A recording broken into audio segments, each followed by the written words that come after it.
Muy buenas noches.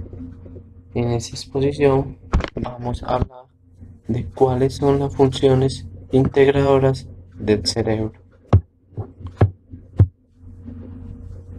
Sueño y vigilancia. También ritmo circadiano. ¿Qué es el sueño y qué es la vigilancia? Como también qué es el ritmo circadiano.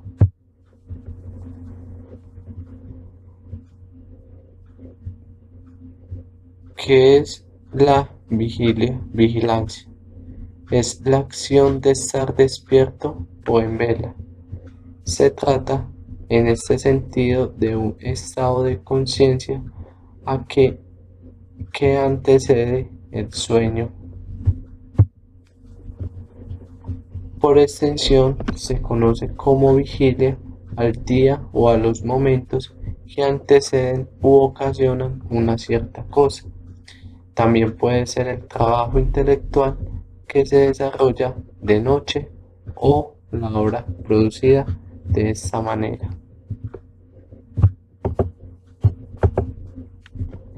El sueño es un estado fácilmente reversible de una disminución de sensibilidad al entorno y de una reducción a la interacción de este.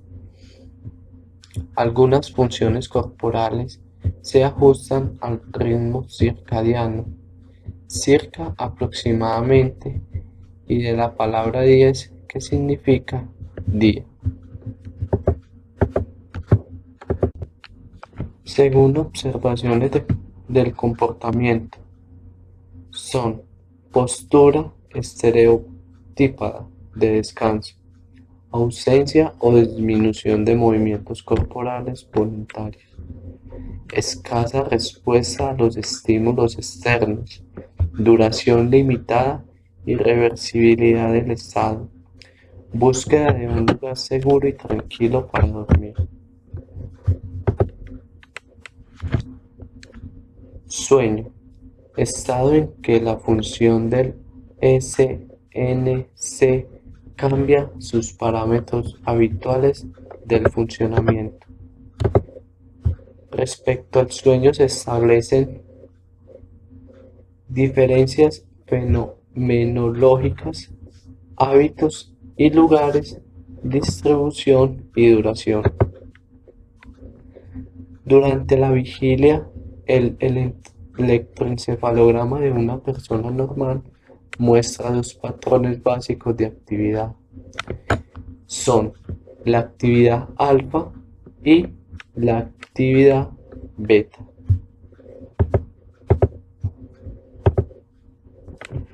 La actividad alfa consiste en ondas regulares de frecuencia media.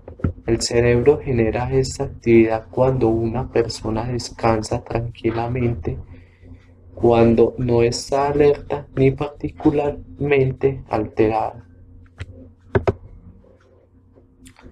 La actividad beta consiste en ondas irregulares, en su mayoría de baja amplitud.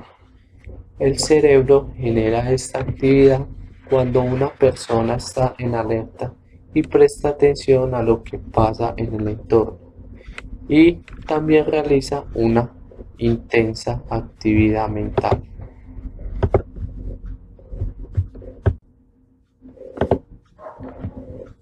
Etapa 1 del sueño es la actividad teta. Esta etapa es en realidad una transición. Los párpados se abren y cierran lentamente. Los ojos giran hacia arriba y hacia abajo.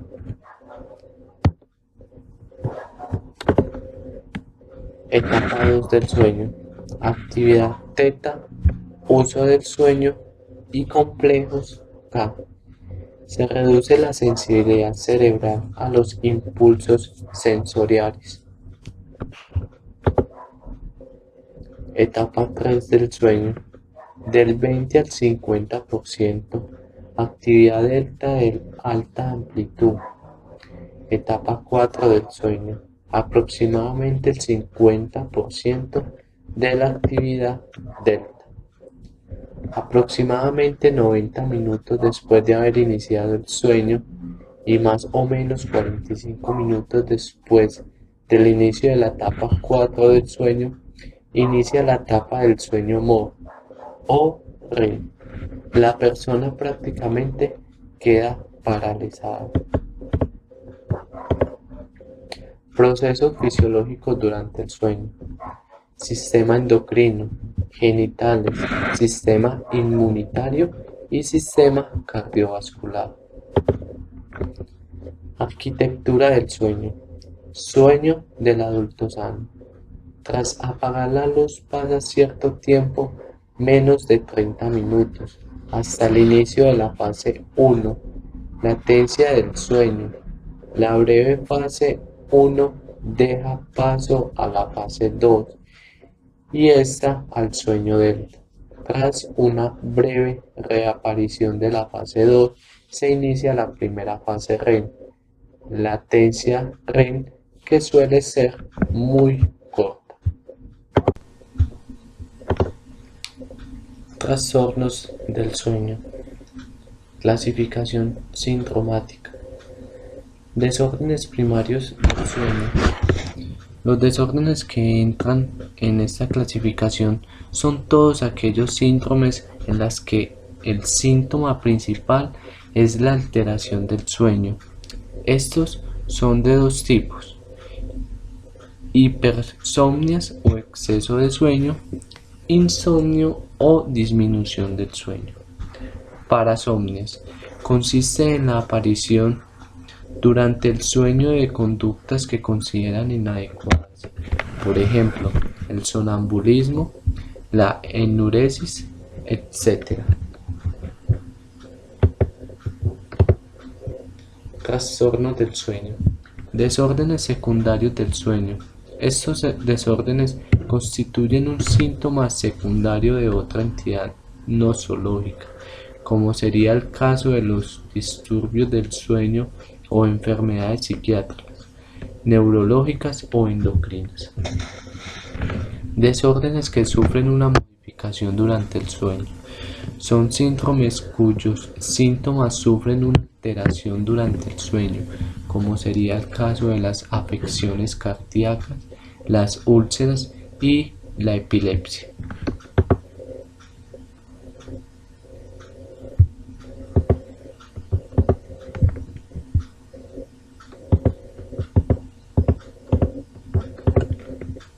Ritmo circadiano.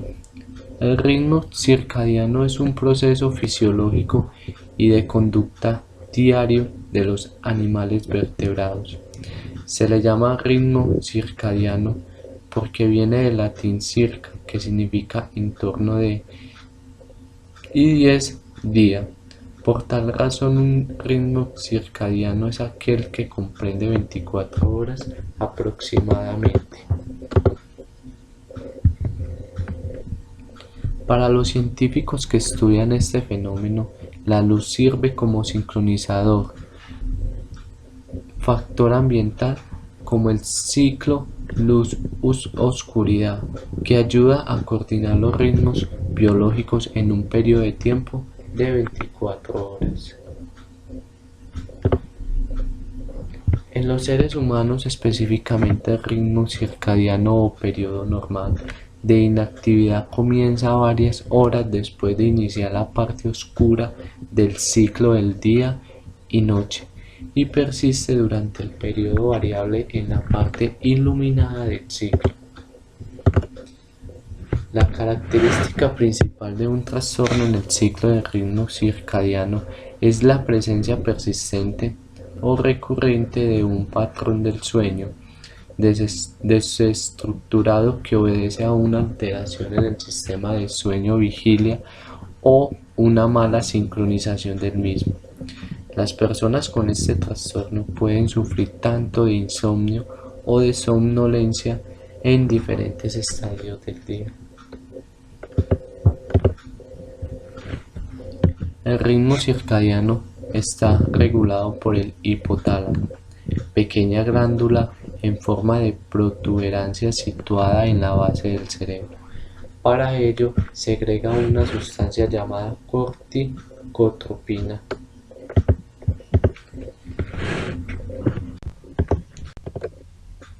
Cuando este produce un malestar clínicamente significativo, se denomina trastorno del ritmo circadiano del sueño. La fisiopatología subyacente implica una disfunción del oscilador endógeno localizado en el núcleo supraquiasmático del hipotálamo, o bien una falla de los mecanismos de sincronización con el ambiente, dependientes de la retina y el tracto retino-hipotalámico. Estabilizar las asociaciones adquiridas en el aprendizaje. Hasta que éstas no son fijadas, la memoria es susceptible a la disrupción.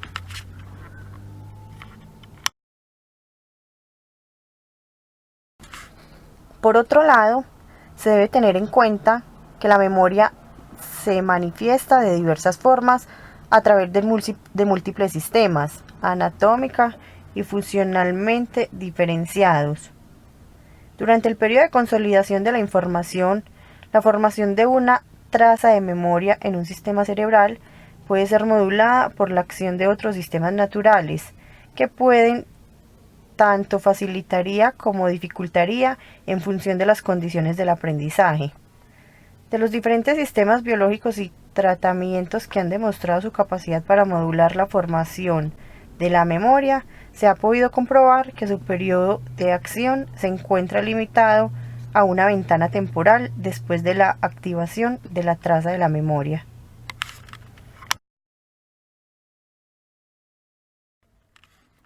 La consolidación de la memoria requiere de una codificación de los recuerdos en diferentes clases de información. Durante la codificación se recuperan fragmentos similares de información de los archivos de la memoria y se utilizan para procesar la nueva información. Lo nuevo y lo antiguo se comparan buscando semejanzas y diferencias. Parte del proceso de almacenamiento consiste en guardar la información sobre estas similitudes y diferencias en vez de almacenarlas sin procesar.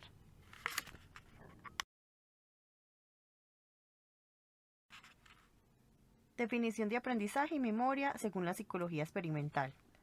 El aprendizaje es la modificación del comportamiento como resultado de una experiencia, y la memoria es el mantenimiento de dicha modificación en el tiempo.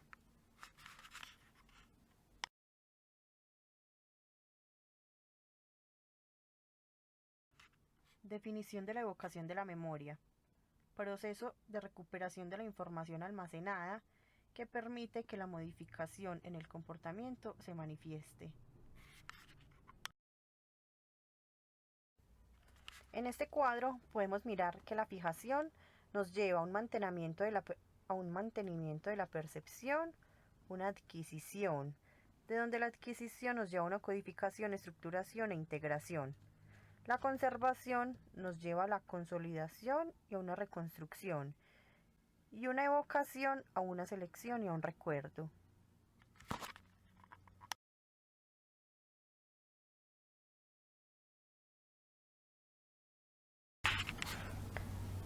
La definición de neurobiológica de la memoria. La memoria es una representación interna de la información adquirida a través del aprendizaje, que se halla codificada espacio-temporalmente en circuitos neurales, mediante cambios en las propiedades reactivas de las neuronas, según E. Candel.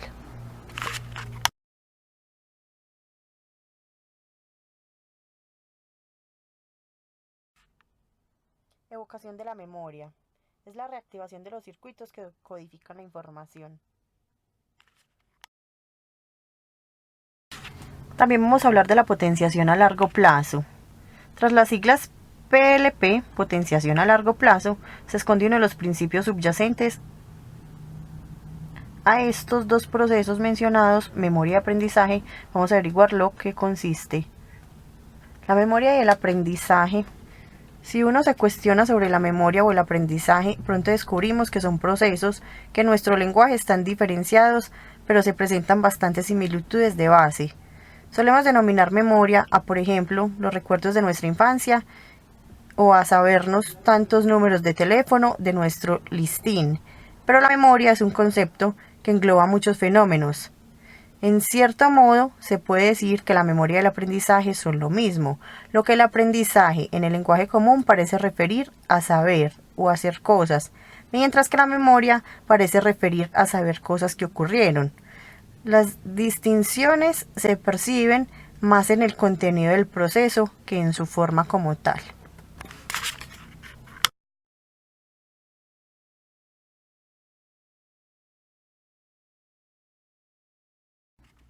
En esta imagen podemos visualizar la potenciación a largo plazo, cómo se distribuye.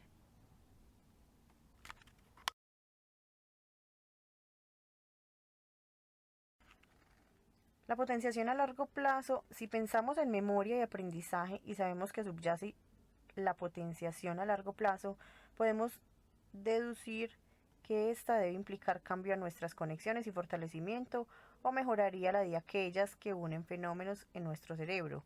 Por ejemplo, cuando aprendemos a leer partituras, podemos esquematizar el proceso diciendo que el sonido re queda en nuestro cerebro, de algún modo asociado al símbolo re en el pentagrama y a la posición re de los dedos en el instrumento que toquemos.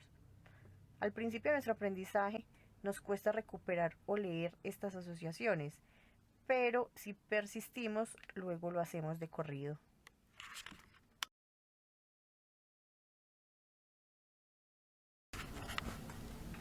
En neurociencia, la potenciación a largo plazo, Long Term Potentiation o LTP en inglés, es una intensificación duradera de la transmisión de señales entre dos neuronas que resulta de la estimulación sincrónica de ambas. Es uno de los varios fenómenos que subyacen a la plasticidad sináptica. La capacidad es la sinapsis química de cambiar su fuerza, puesto que se piensa que los recuerdos están codificados por modificaciones de la fuerza sináptica. Se considera ampliamente al LTP, potenciación a largo plazo, como uno de los mecanismos celulares principales que subyacen al aprendizaje de la memoria.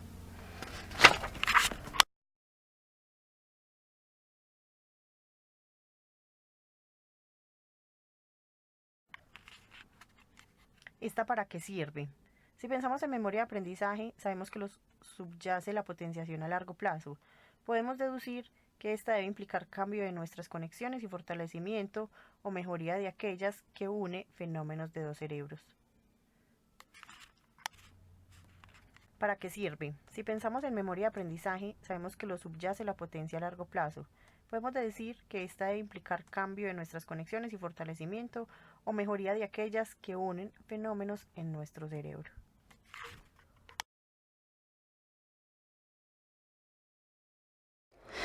Buenos días, compañeros. Continuando con el tema, entonces vamos a hablar de lo que es la amnesia, los déficits de memoria como consecuencia de un daño cerebral, enfermedad o trauma psicológico.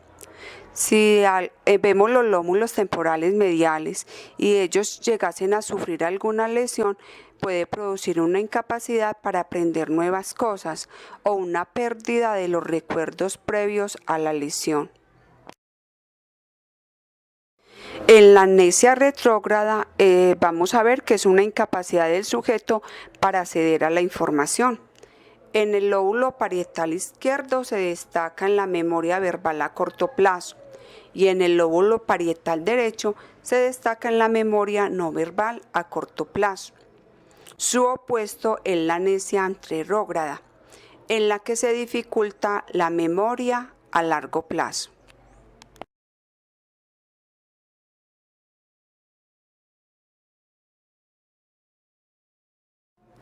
En la amnesia lacunar podemos ver que es donde ellos son incapaces de recordar qué ha pasado en un momento concreto, sea día o noche. Aquí podemos apreciar que son miles de cosas que se nos van enfrentando por el cerebro y no sabemos realmente qué es lo que nos está ocurriendo. Encontramos el síndrome amnésico, que es el fallo en la memoria de carácter global, no correspondiente a una demencia, porque el resto de las capacidades del sujeto están intactas, y preservadas.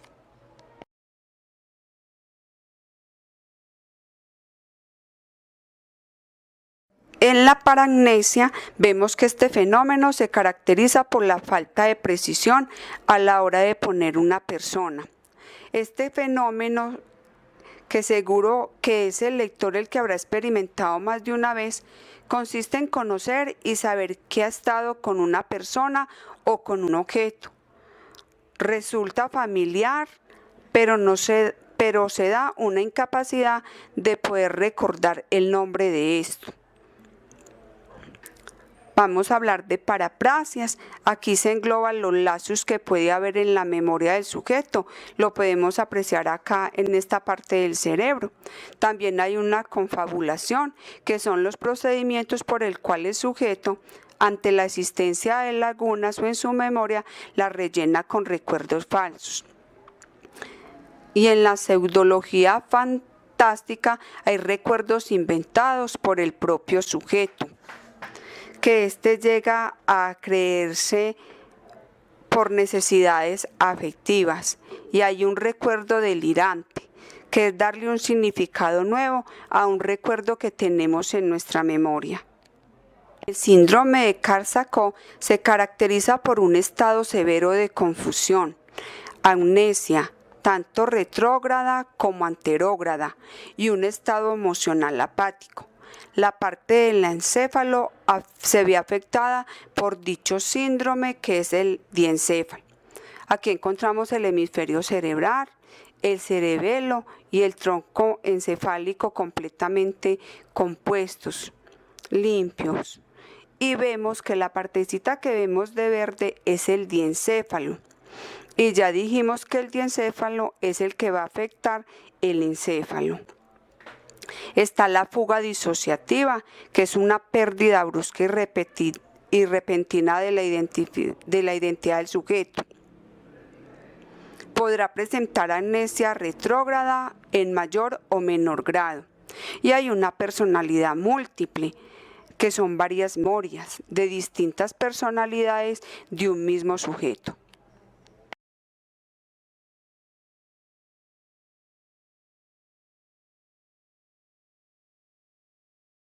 En la paramnesia vemos que este fenómeno se caracteriza por la falta de precisión a la hora de poner una persona. Este fenómeno, que seguro que es el lector el que habrá experimentado más de una vez, consiste en conocer y saber que ha estado con una persona o con un objeto. Resulta familiar, pero se da una incapacidad de poder recordar el nombre de esto. Vamos a hablar de paraprasias. Aquí se engloban los lazos que puede haber en la memoria del sujeto. Lo podemos apreciar acá en esta parte del cerebro. También hay una confabulación, que son los procedimientos por el cual el sujeto, ante la existencia de lagunas o en su memoria, la rellena con recuerdos falsos. Y en la pseudología fantástica hay recuerdos inventados por el propio sujeto, que éste llega a creerse por necesidades afectivas, y hay un recuerdo delirante, que es darle un significado nuevo a un recuerdo que tenemos en nuestra memoria.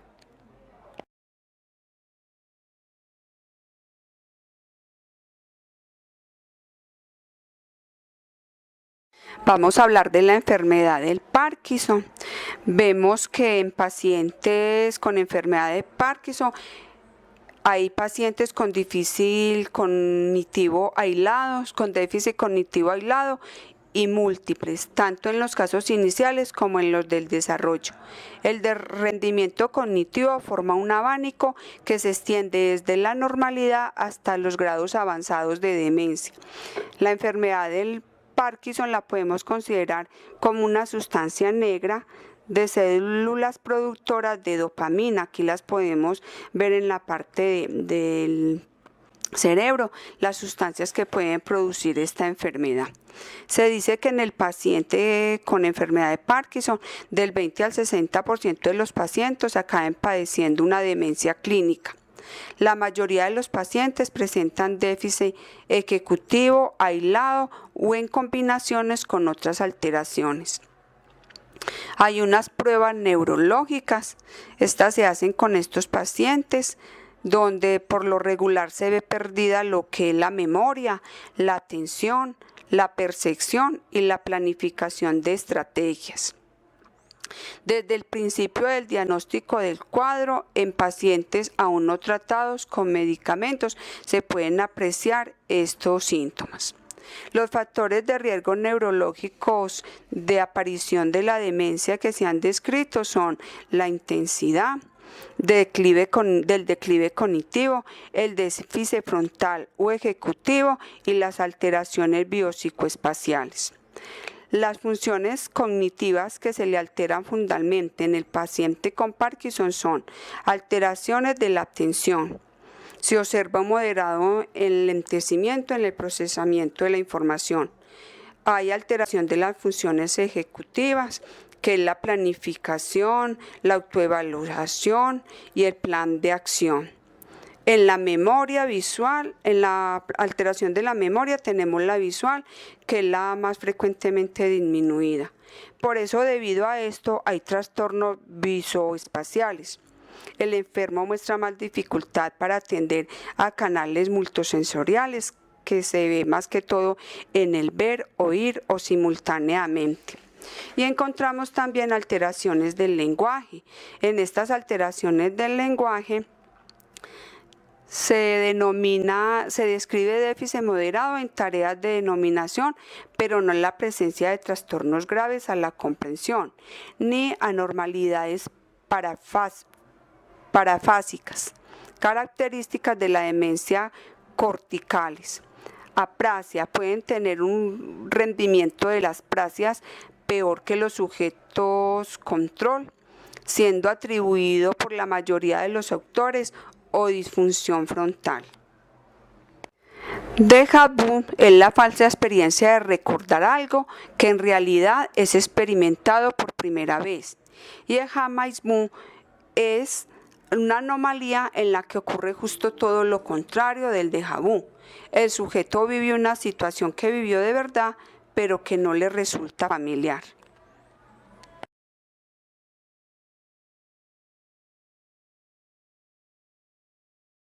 Vamos a hablar de la enfermedad del Parkinson.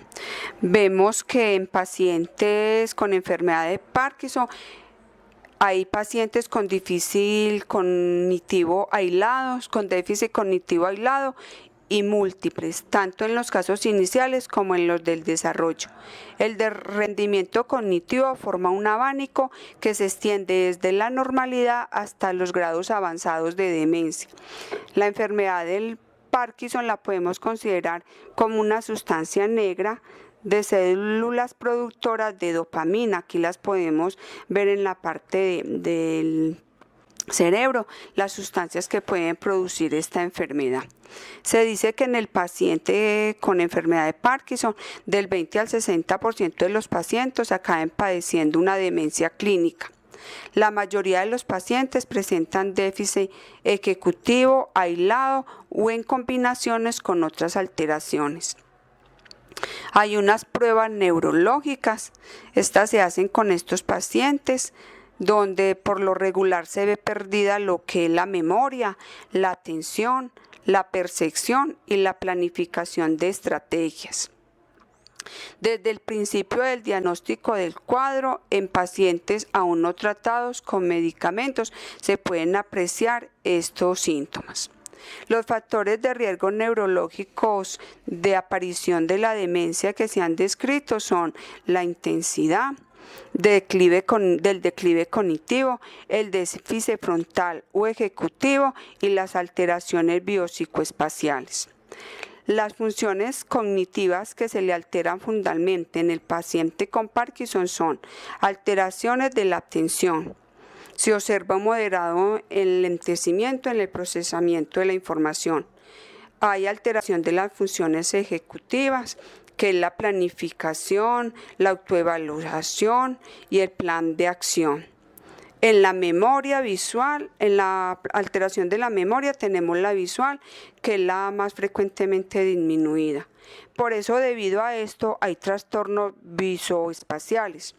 El enfermo muestra más dificultad para atender a canales multisensoriales, que se ve más que todo en el ver, oír o simultáneamente. Y encontramos también alteraciones del lenguaje. En estas alteraciones del lenguaje se describe déficit moderado en tareas de denominación, pero no en la presencia de trastornos graves a la comprensión, ni anormalidades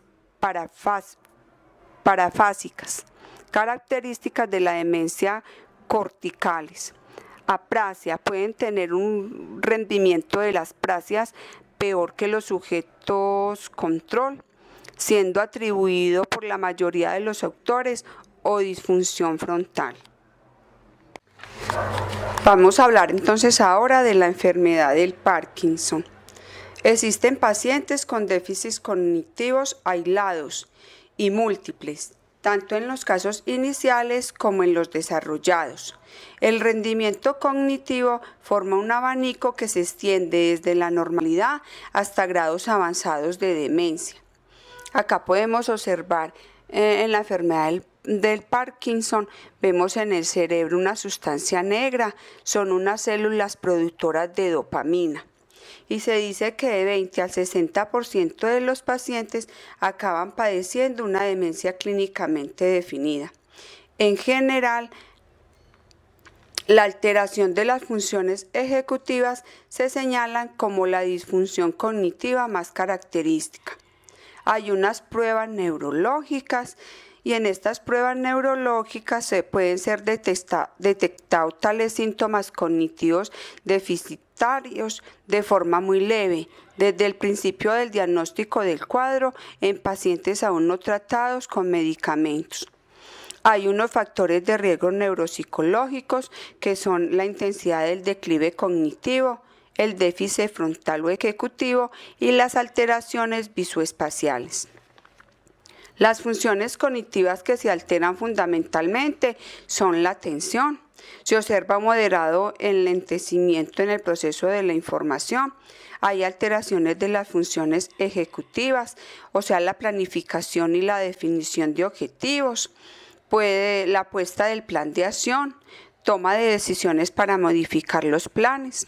Y en la alteración de la memoria, vemos que la memoria visual es la que más frecuentemente se ve disminuida y la memoria a largo plazo no se altera. En el trastorno visoespaciales, el enfermo tiende más que todo a dificultades para atender a los canales multisensoriales, que es el ver y el oír simultáneamente, y se asocia a una progresión del déficit cognitivo y a la alteración de la marcha. Hay alteración en el lenguaje. Se describe déficit moderado en tareas de denominación, pero no la presencia de trastornos graves de la comprensión ni anormalidades parafásicas, características de las demencias corticales. En la aprasia pueden tener un rendimiento de las prasias peor que los sujetos control, siendo atribuido por la mayoría de los autores a difusión frontal.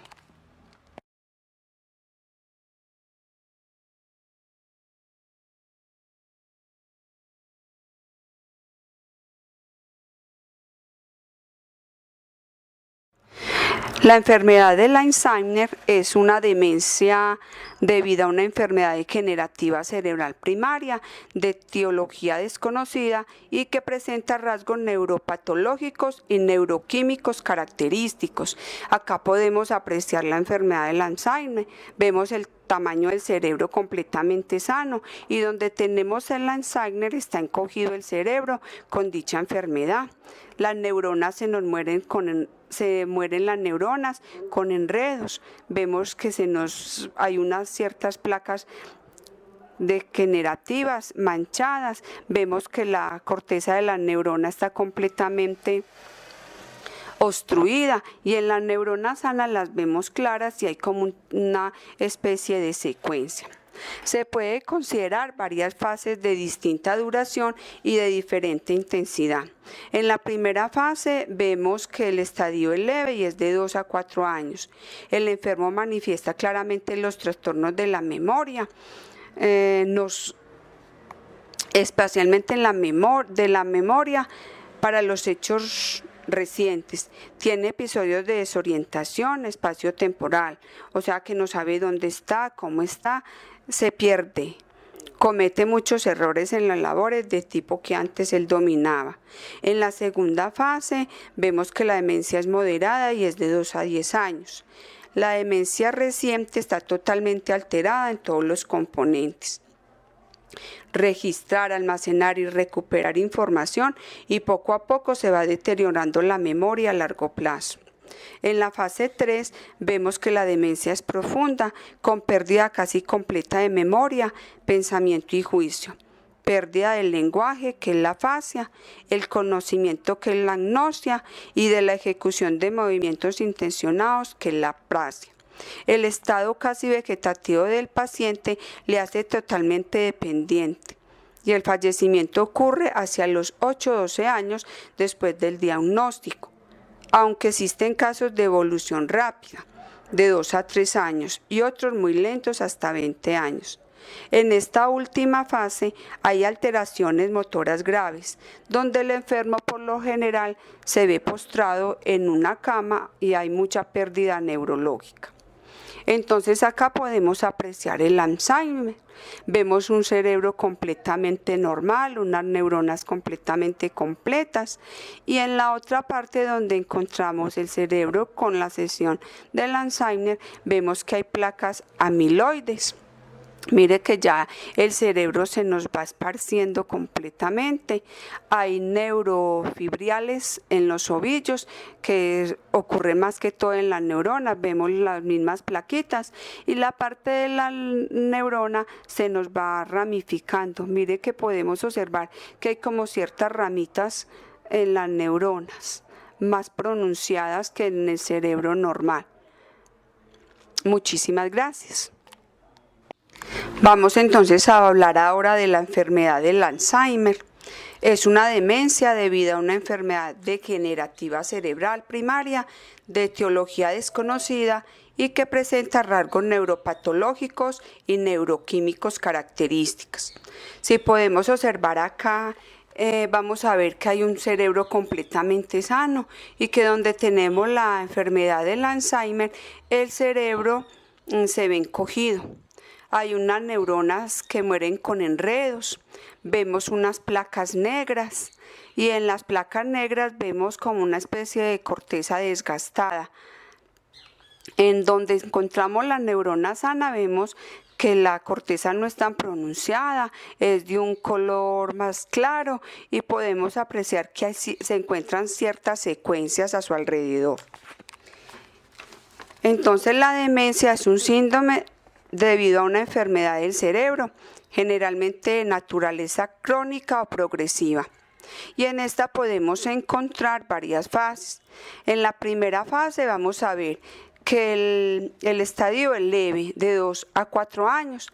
El enfermo manifiesta claramente los trastornos de la memoria, especialmente de la memoria para hechos recientes.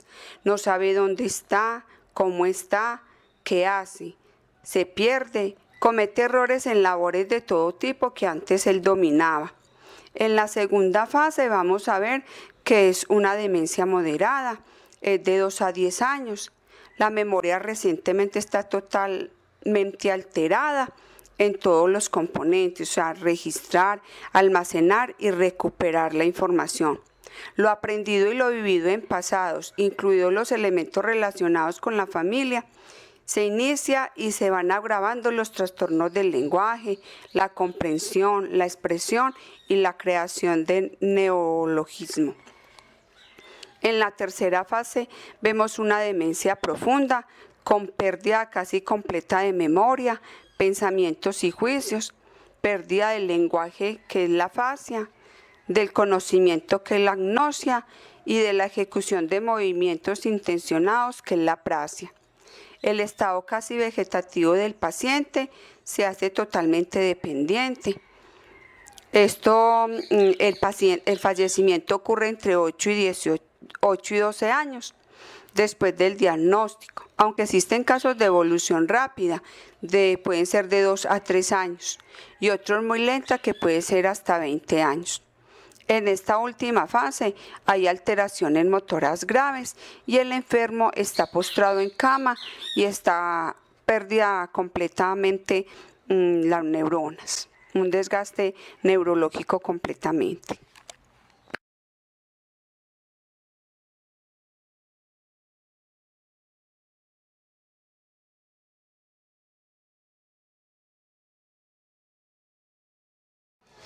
Acá podemos apreciar el cerebro de una persona sana y podemos apreciar el cerebro de una persona con problema del Alzheimer.